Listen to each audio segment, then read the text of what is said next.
తెలంగాణలో నిరుద్యోగులు ఆవేదన చెందుతున్నారని కేటీఆర్ అన్నారు.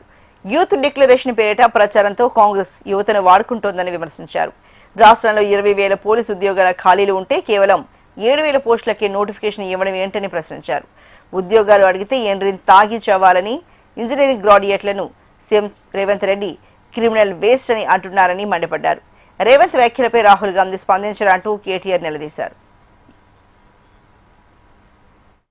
ప్రతి సందర్భంలో యువతని ఒక ప్రచార అస్త్రంగా, వారి కష్టాలను ఒక రాజకీయ అంశంగా మలుచుకోవడం, వారిని వాడుకోవడం, ఎన్నికల గండం దాటిన తర్వాత వారిని నట్టేట ముంచడం అనేది ఒక ఆనవాయితీగా ముఖ్యంగా కాంగ్రెస్, భారతీయ జనతా పార్టీలకు మారిపోయింది. జాబ్ క్యాలెండర్ అని చెప్పి డిక్లేర్ చేశారు, విడుదల చేశారు.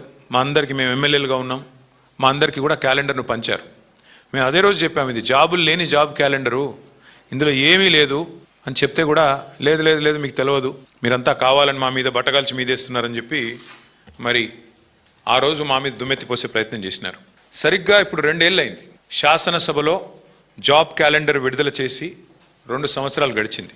సరే, వీళ్ళ డిక్లరేషన్ల పేరిట యూత్ డిక్లరేషను, విద్యార్థి డిక్లరేషను, ఈ డిక్లరేషను, ఆ డిక్లరేషను అని బిల్డప్ ఇచ్చి ఢిల్లీ నుంచి పెద్దవాళ్ళని తీసుకొచ్చి కూడా మీటింగ్లు పెట్టి ప్రచారంతో ఊదరగొట్టారు. 2 ఏళ్ళు జాబ్ క్యాలెండర్ విడుదల చేసి ఇప్పటికీ న్యాయం జరగక 2 లక్షల ఉద్యోగాలు మొదటి సంవత్సరంలో ఇస్తానని రాహుల్ గాంధీ స్వయంగా చెప్పి ఇవ్వనందుకు నిరసనగా గడ్డం వేణుకుమార్ అనే ఒక తమ్ముడు ఖమ్మం జిల్లా ముదిగొండ మండలం కొత్త లక్ష్మీపురం, న్యూ లక్ష్మీపురం గ్రామానికి చెందిన ఒక సోదరుడు ఇంత పెద్ద సూసైడ్ నోట్ రాసి నిన్న ఆత్మహత్యాయత్నానికి పాల్పడ్డాడు. ఇది డిప్యూటీ సీఎం బట్టి విక్రమార్క గారి నియోజకవర్గం. డిప్యూటీ సీఎం బట్టి విక్రమార్క గారికి, సీఎం రేవంత్ రెడ్డి గారికి, రాహుల్ గాంధీ గారికి చేరే వరకు షేర్ చేయండి.